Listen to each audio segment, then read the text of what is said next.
जय हिंद साथियों, स्वागत है आप सभी का सक्सेस वर्ल्ड एमसीक्यू चैनल पर।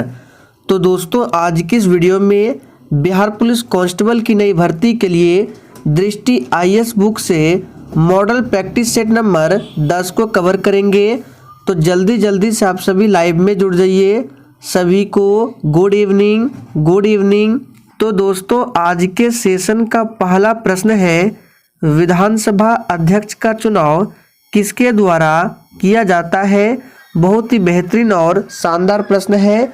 और दोस्तों, आप सभी को प्रत्येक प्रश्न के उत्तर नीचे लाइव चैट में देना है ताकि आप सभी का प्रॉपर तरीके से रिवीजन हो सके।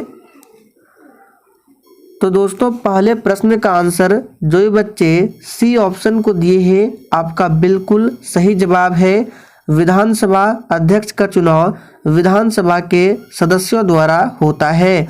और अगर आपसे पूछे लोकसभा अध्यक्ष का चुनाव किसके द्वारा होता है, तो लोकसभा के सदस्यों द्वारा। देखिए, दूसरा प्रश्न है, कुचिपुड़ी किस राज्य का लोक नृत्य है। चलिए दूसरे प्रश्न के लिए फटाफट से आंसर बताएंगे। कुचिपुड़ी किस राज्य का लोक नृत्य है। तो दूसरे प्रश्न का आंसर जो ये बच्चे लाइव चैट में आंध्र प्रदेश को दिए हैं, आपका बिल्कुल सही जवाब है। कुचिपुड़ी आंध्र प्रदेश का लोक नृत्य है। केरल का कौन कौन सा है, तो देखिए कथकली यहाँ पे लिख देते हैं। कथकली हो गया, मोहिनी अट्टम, ये जो नृत्य है केरल के हैं। तमिलनाडु का क्या है, तो भरतनाट्यम, भरतनाट्यम तमिलनाडु का है। यक्षगान पूछा जाता है, यक्षगान कर्नाटक का है, ध्यान रखना है। और एक पूछा जाता है कथक, कथक जो कि उत्तर भारत या उत्तर प्रदेश कह सकते हैं। तो इन सभी फैक्ट को जरूर ध्यान रखना है। तीसरा प्रश्न है, विक्रमशिला महाविहार की स्थापना किसके द्वारा की गई थी। बिल्कुल एग्जाम में पूछा जाने वाला प्रश्न है, फटाफट से आंसर बताइए। विक्रमशिला महाविहार की स्थापना किसके द्वारा की गई थी। तो तीसरे प्रश्न का आंसर जो ये बच्चे सी ऑप्शन दिए हैं, आपका बिल्कुल सही जवाब है। पाल वंश के शासक धर्मपाल के द्वारा विक्रमशिला महाविहार की स्थापना की गई थी। अगला प्रश्न है, निम्नलिखित में से किस वेद की रचना गद्य एवं पद्य दोनों में की गई है। चलिए फटाफट से चौथे प्रश्न के लिए आंसर बताएंगे। किस वेद की रचना गद्य एवं पद्य दोनों में की गई है। तो देखिए, चौथे प्रश्न का आंसर जो ये बच्चे बी ऑप्शन बता रहे हैं, आपका बिल्कुल सही जवाब है। यजुर्वेद की रचना जो है गद्य एवं पद्य दोनों में की गई है। ऋग्वेद की बात करें तो ये सबसे पुराना वेद है। अथर्ववेद सबसे बाद का वेद है। और सामवेद को भारतीय संगीत का जनक माना जाता है। पांचवा प्रश्न है, तुजु दर्रा कहाँ स्थित है। चलिए फटाफट से आंसर बताइए, तुजु दर्रा कहाँ स्थित है। तो देखिए, पांचवें प्रश्न का आंसर जो ये बच्चे डी ऑप्शन बता रहे हैं, आपका बिल्कुल सही जवाब है। तुजु दर्रा कहाँ है, तो मणिपुर में है। अगला प्रश्न है, गन्ने का लाल सड़न रोग किसके कारण होता है। चलिए आप सभी फटाफट से आंसर बताएंगे। गन्ने का लाल सड़न रोग किसके कारण होता है, तो याद कर लीजिए, इंपॉर्टेंट प्रश्न है, ये कवक के कारण होता है। और दोस्तों, गन्ने का जो लाल सड़न रोग है, इसको गन्ना का कैंसर भी कहा जाता है। और याद कीजिए, हमने आपको बताया था कवक का अध्ययन क्या कहलाता है, तो माइकोलॉजी जो है कवक का अध्ययन कहलाता है। और फाइकोलॉजी में शैवाल का अध्ययन किया जाता है। यूनेस्को का मुख्यालय कहाँ स्थित है। और दोस्तों, आप सभी को सेशन के एंड में अपना अपना स्कोर कमेंट करके जरूर बताना है, बिल्कुल ईमानदारी पूर्वक। तो सबसे पहले बात करते हैं, यूनेस्को की स्थापना कब होती है, तो 16 नवंबर 1945 को यूनेस्को की स्थापना होती है लंदन में। और इसका हेड क्वार्टर कहाँ है, तो फ्रांस की राजधानी पेरिस में यूनेस्को का मुख्यालय है। किस आयोग की सिफारिश के आधार पर रिजर्व बैंक ऑफ इंडिया यानी कि आरबीआई का गठन किया गया था? बहुत ही शानदार प्रश्न है, फटाफट से आंसर बताएंगे। एग्जाम के लिए काफ़ी ज़्यादा महत्वपूर्ण है। किस आयोग की सिफारिश के आधार पर आरबीआई का गठन किया गया था? तो यहाँ पे बात करते हैं आरबीआई की स्थापना कब होती है? तो 1 अप्रैल 1935 को आरबीआई की स्थापना होती है और 1 जनवरी 1949 को आरबीआई का राष्ट्रीयकरण किया जाता है। आरबीआई के वर्तमान में गवर्नर कौन है? तो 25वें नंबर के गवर्नर है, नाम क्या है? तो शक्तिकांत दास। तो यहाँ पे सही जवाब जो ये बच्चे डी दिए हैं, आपका बिल्कुल सही आंसर है। हिल्टन यंग आयोग की सिफारिश पर रिजर्व बैंक का गठन किया गया था। भारत के राष्ट्रपति किस अनुच्छेद के अंतर्गत शपथ ग्रहण करते हैं? चलिए 9 के लिए फटाफट से आंसर बताइए। और दोस्तों, अगर आपको सेशन पसंद आ रहा है तो आप सभी सेशन को दिल से ज़रूर लाइक करें। तो भारत के राष्ट्रपति किस अनुच्छेद के अंतर्गत शपथ ग्रहण करते हैं? तो याद कर लीजिए, अनुच्छेद 60 के अंतर्गत। और शपथ कौन दिलाता है? तो भारत के जो मुख्य न्यायाधीश होते हैं, राष्ट्रपति को शपथ दिलाता है। अनुच्छेद 61 में क्या है? तो राष्ट्रपति पर महाभियोग की प्रक्रिया के बारे में बताया गया है। अनुच्छेद 61 में गुप्त वंश का वास्तविक संस्थापक किसे माना जाता है? वेरी वेरी इंपॉर्टेंट प्रश्न है, फटाफट से आंसर बताएंगे, मार्क करके रखना है। और दोस्तों, इस क्लास के साथ साथ आप लोगों को डेली शाम 4 बजे की क्लास को ज़रूर अटेंड करना है। इस क्लास में daily topic wise GK GS की क्लास होती है और ये क्लास आपको मेरे दूसरे चैनल पर मिलेगा। दूसरे चैनल का नाम है दिवाकर स्टडी IQ और उस चैनल का लिंक आपको डिस्क्रिप्शन बॉक्स में मिल जाएगा, जाकर आप लोग देख सकते हैं। तो इस प्रश्न का सही जवाब क्या होगा? बी ऑप्शन, चंद्रगुप्त प्रथम को गुप्त वंश का वास्तविक संस्थापक माना जाता है। और ऐसे तो गुप्त वंश की स्थापना श्रीगुप्त के द्वारा किया गया था, लेकिन वास्तविक पूछे तो चंद्रगुप्त प्रथम को आपको आंसर करना है। समुद्रगुप्त को भारत का नेपोलियन कहा जाता है। चंद्रगुप्त द्वितीय को ही चंद्रगुप्त विक्रमादित्य के नाम से जाना जाता है। भारतीय संविधान में समस्त कार्यपालिका शक्तियां किसमें निहित होती है? बिल्कुल 1 नंबर का प्रश्न है, फटाफट से आंसर कीजिए। तो समस्त कार्यपालिका शक्तियां किसमें निहित है? तो याद रखिएगा, राष्ट्रपति में निहित होती है, ध्यान रखना है। डी ऑप्शन आपका सही जवाब है। चोल शासकों की राजधानी कहाँ स्थित थी? अब देखिए, कुछ बच्चे इसका आंसर सी ऑप्शन बताएंगे और कुछ बच्चे इसका आंसर डी बताएंगे। तो चलिए आपको समझा देते हैं। तो देखिए दोस्तों, चोल शासकों की जो प्रारंभिक राजधानी थी ये क्या थी? तो उरैयूर, जो कि ऑप्शन सी में दिया गया है। और बाद में राजधानी कहाँ पर हुआ? तो तंजौर। तो आपको जो आंसर देना है उरैयूर को नहीं देना है, आपको तंजौर आंसर करना है। तो डी ऑप्शन आपका सही जवाब है।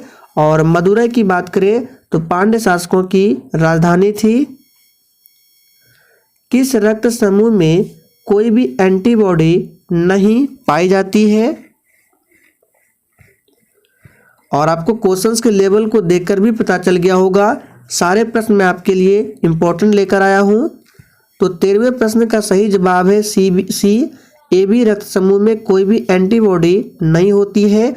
और एक पूछा जाता है कि किस रक्त समूह में कोई भी एंटीजन नहीं होती है? तो O रक्त समूह में कोई भी एंटीजन नहीं होती है और AB रक्त समूह में कोई भी एंटीबॉडी नहीं होती है। रक्त समूह का खोज कार्ल लैंड स्टीनर के द्वारा किया गया था। किताब उल हिंद नामक पुस्तक की रचना किसने की थी? चलिए फटाफट से आंसर बताएंगे। तो किताब उल हिंद नामक पुस्तक की रचना किसने की थी? तो इसका सही जवाब है बी ऑप्शन, अल बरूनी के द्वारा किया गया था। तो जो भी बच्चे बी बता रहे हैं आपका बिल्कुल सही जवाब है। अमीर खुसरो की बात करें तो तोता ए हिंद के नाम से जाना जाता है अमीर खुसरो को, और ये अलाउद्दीन खिलजी के दरबार में रहते थे। राज्यसभा का पदेन सभापति कौन होता है? और दोस्तों अगर आपको किसी भी प्रश्न में थोड़ा भी डाउट होता है तो आप लोग तुरंत कमेंट करके पूछ सकते हैं। तो राज्यसभा का पदेन सभापति कौन होता है? तो जो भी बच्चे ए ऑप्शन बता रहे हैं आपका बिल्कुल सही जवाब है। उपराष्ट्रपति राज्यसभा का पदेन सभापति होता है, याद रखना है आर्टिकल 64 के अंतर्गत। आगे देखिए, दयानंद सरस्वती ने आर्य समाज की स्थापना कहाँ की थी? तो सही जवाब क्या होगा? तो याद रखिएगा बम्बई में। दयानंद सरस्वती ने 1875 ईस्वी में बम्बई में आर्य समाज की स्थापना की थी। भारत में सर्वप्रथम किसने प्रेस सेंसरशिप लागू की थी? वेरी इंपॉर्टेंट प्रश्न है, मार्क करके रखना। तो देखिए दोस्तों, भारत में सर्वप्रथम प्रेस सेंसरशिप किसने लागू किया था? तो याद रखिएगा लॉर्ड वेलेस्ली ने। और वर्नाक्युलर प्रेस एक्ट पूछा जाता है तो लॉर्ड लिटन ने, दोनों को ध्यान रखना है। भारत में जूट का सर्वाधिक उत्पादन किस राज्य में होता है? इस प्रश्न को हमने आपको बहुत बार बताया है एक्स्ट्रा फैक्ट में। चलिए आंसर बताइए, भारत में जूट का सर्वाधिक उत्पादन किस राज्य में होता है? तो बिल्कुल सही आंसर किया आप लोगों ने, पश्चिम बंगाल में। और सोयाबीन का सर्वाधिक कहाँ होता है उत्पादन? तो याद रखिएगा मध्य प्रदेश में। और कपास पूछा जाता है, कपास की खेती सर्वाधिक काली मिट्टी में होती है और कपास सर्वाधिक होता है गुजरात और महाराष्ट्र के क्षेत्र में। भारत में किस जनजाति की संख्या सर्वाधिक है? और देखिए एक भी प्रश्न फालतू नहीं है, सभी प्रश्न आपके एग्जाम पैटर्न पर आधारित है। भारत में किस जनजाति की संख्या सर्वाधिक है? तो देखिए कुछ बच्चे भील बता रहे जो कि बिल्कुल सही जवाब है, भील जनजाति की संख्या सर्वाधिक है। निम्न में से किस वर्ष आयात एवं निर्यात बैंक, जिसको एक्जिम बैंक भी कहा जाता है, की स्थापना की गई थी? एक्जिम बैंक, हिंदी में आयात एवं निर्यात बैंक, इसकी स्थापना कब की गई थी? इसका हेडक्वार्टर भी पूछा जाता है, तो इसका हेडक्वार्टर है मुंबई में और इसकी स्थापना की गई थी 1982 में। तो डी ऑप्शन जो ही बच्चे दिए हैं आपका सही जवाब है। रावत भाटा परमाणु संयंत्र किस राज्य में अवस्थित है? देखिए रावत भाटा हो गया, तारापुर हो गया, ये सभी अक्सर एग्जामों में पूछे जाते हैं। तारापुर कहाँ पर है आप सभी जानते हैं, महाराष्ट्र में है, जो कि बिहार पुलिस में पूछा भी गया है। तो रावत भाटा जो है ये है राजस्थान में। कहाँ है? राजस्थान में। तो बी ऑप्शन आपका सही जवाब है। The Indian war of independence 1857 नामक पुस्तक की रचना किसने की थी? तो 22वें प्रश्न का आंसर क्या होगा? वीडी सावरकर के द्वारा किया गया था। आगे देखिए, महाधिवक्ता की नियुक्ति निम्नलिखित में से कौन करता है? बिल्कुल टॉप लेवल का प्रश्न है, फटाफट से आंसर कीजिए। महाधिवक्ता की नियुक्ति निम्नलिखित में से कौन करता है? तो देखिए जो भी बच्चे लाइव चैट में सी ऑप्शन को बता रहे हैं, जो कि बिल्कुल सही जवाब है। राज्यपाल के द्वारा महाधिवक्ता की नियुक्ति की जाती है। और राज्यपाल की नियुक्ति किसके द्वारा? तो राष्ट्रपति के द्वारा। कोलकाता पोर्ट का नया नाम क्या है?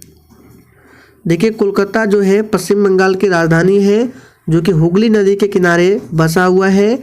और कोलकाता पोर्ट का नया नाम क्या है? तो श्यामा प्रसाद मुखर्जी पोर्ट। प्रायद्वीपीय भारत की सबसे लंबी नदी कौन सी है?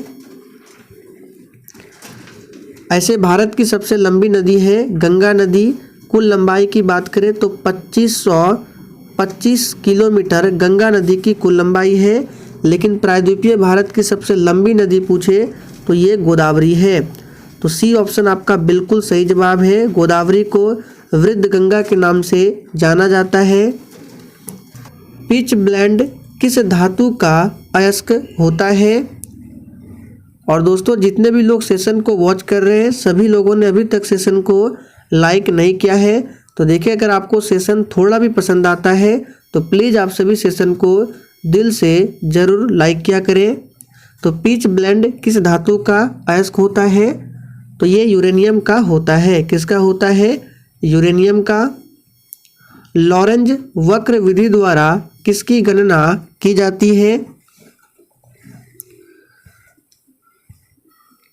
तो देखिए लॉरेंज वक्र विधि द्वारा किसकी गणना की जाती है? तो याद रखिएगा आय विषमता की गणना की जाती है। पारसनाथ की पहाड़ियाँ किस पर्वत श्रेणी में अवस्थित है? चलिए 28 के लिए आंसर दीजिए। पारसनाथ की पहाड़ियाँ किस पर्वत श्रेणी में अवस्थित है? तो याद कर लीजिए एग्जाम के लिए काफ़ी ज़्यादा महत्वपूर्ण प्रश्न है। तो पारसनाथ की पहाड़ियाँ जो है ये विंध्यन श्रेणी में अवस्थित है। ए ऑप्शन आपका सही जवाब है। अरावली श्रेणी की बात करें तो ये सबसे पुरानी पर्वत श्रेणी है और अरावली पर्वत श्रेणी की सबसे ऊंची चोटी का नाम है Guru Shikhar. World economic outlook report किस संस्था द्वारा जारी की जाती है? बिल्कुल एग्जाम में छपने वाला प्रश्न है, स्टार लगा के रखिएगा। वर्ल्ड इकोनॉमिक आउटलुक रिपोर्ट किस संस्था द्वारा जारी की जाती है? तो सही जवाब है IMF यानी कि अंतर्राष्ट्रीय मुद्रा कोष के द्वारा जारी किया जाता है। आप लोग कमेंट करके बताएंगे IMF इसका हेड क्वार्टर कहाँ पर है? घाटी, यहाँ पे देखिए चितवन होना चाहिए, टाइपिंग एरर है, यहाँ पे लिख देते हैं चितवन। तो आपको बताना है चितवन घाटी कहाँ अवस्थित है। तो देखिए इस प्रश्न का सही जवाब क्या होगा? तो 30 का आंसर है नेपाल में स्थित है चितवन घाटी। भूमध्य रेखा से ध्रुवों की ओर जाने पर गुरुत्वीय त्वरण पर क्या प्रभाव पड़ेगा? इस प्रश्न पर आप लोग स्टार लगा के रखिएगा, बार बार ये प्रश्न एग्जाम में रिपीट होता है। तो देखिए दोस्तों गुरुत्वीय त्वरण जिसको छोटी जी से डिनोट किया जाता है, तो गुरुत्वीय त्वरण का मान जो है ध्रुव पर सबसे अधिक होता है और भूमध्य रेखा पर सबसे कम होता है। तो यहाँ पे क्या पूछ रहा है? भूमध्य रेखा से ध्रुव की ओर, तो क्या होगा? छोटी जी का मान बढ़ जाएगा क्योंकि ध्रुव पर मैक्सिमम होता है और भूमध्य पर न्यूनतम होता है। तो न्यूनतम से मैक्सिमम जाएंगे तो क्या होगा? बढ़ता जाता है। तो बी ऑप्शन आपका सही जवाब है। किस संविधान संशोधन के अंतर्गत दिल्ली को राष्ट्रीय राजधानी क्षेत्र NCR का दर्जा दिया गया? चलिए फटाफट से आंसर बताएंगे। किस संविधान संशोधन के अंतर्गत दिल्ली को राष्ट्रीय राजधानी क्षेत्र NCR का दर्जा दिया गया? तो याद कर लीजिए ये दिया गया है 69वां संविधान संशोधन जो कि 1991 में हुआ था। किस प्रकार के कोयले में कार्बन की मात्रा सर्वाधिक होती है? फटाफट से आंसर बताएंगे। देखिए दोस्तों जिस कोयले में कार्बन की मात्रा सर्वाधिक होती है वो कोयला सबसे उच्चतम कोटि का कोयला होता है। तो यहाँ पे इसका सही जवाब होगा एंथ्रासाइट। इसमें कोयले कार्बन की मात्रा सर्वाधिक होती है जबकि पीट कोयला सबसे लो क्वालिटी का कोयला होता है। किस मुगल शासक का वास्तविक नाम अली गौहर था? तो यहाँ पे इसका आंसर क्या होगा? तो शाह आलम द्वितीय का नाम क्या था? अली गौहर। वस्तु की मात्रा बदलने पर कौन सा भौतिक गुण अपरिवर्तित रहेगा? चलिए आंसर कीजिए। वस्तु की मात्रा बदलने पर कौन सा भौतिक गुण अपरिवर्तित रहेगा? तो ये घनत्व जो है अपरिवर्तित रहेगा। पहली बार प्रकाश की गति किसने मापा था? देखिए प्रकाश की चाल पूछा जाता है निर्वात में 3 × 10⁸ मीटर प्रति सेकेंड, ये प्रकाश की चाल है। और पहली बार प्रकाश की गति को किसने मापा था? तो ओले रोमर ने। बी ऑप्शन आपका सही जवाब है। दो प्राथमिक रंग लाल और नीले के मिश्रण से कौन सा सेकेंडरी रंग प्राप्त होता है? देखिए एग्जाम में कभी कभी पूछा जाता है कि प्राथमिक रंग कौन कौन से हैं। तो इसको याद कर लीजिए, लाल हो गया, हरा हो गया और नीला। प्राथमिक रंग 3 होते हैं, लाल, हरा, नीला। तो यहाँ पे लाल और नीले के मिश्रण से कौन सा सेकेंडरी रंग प्राप्त होगा? तो ये प्राप्त होगा मैजेंटा। ए ऑप्शन सही जवाब है। संचार में प्रयुक्त फाइबर ऑप्टिकल केबल किस सिद्धांत पर कार्य करता है? देखिए, फाइबर ऑप्टिकल केबल जो है ये किस सिद्धांत पर कार्य करता है? बहुत ही महत्वपूर्ण प्रश्न है। तो इसका आंसर सभी बच्चे को पता है, प्रकाश के पूर्ण आंतरिक परावर्तन के सिद्धांत पर कार्य करता है। हमें वास्तविक सूर्योदय से कुछ मिनट पूर्व ही सूर्य दिखाई देने का कारण क्या है? और दोस्तों, इसका PDF आपको टेलीग्राम पर मिल जाएगा। टेलीग्राम का लिंक इसी वीडियो के नीचे डिस्क्रिप्शन बॉक्स में है।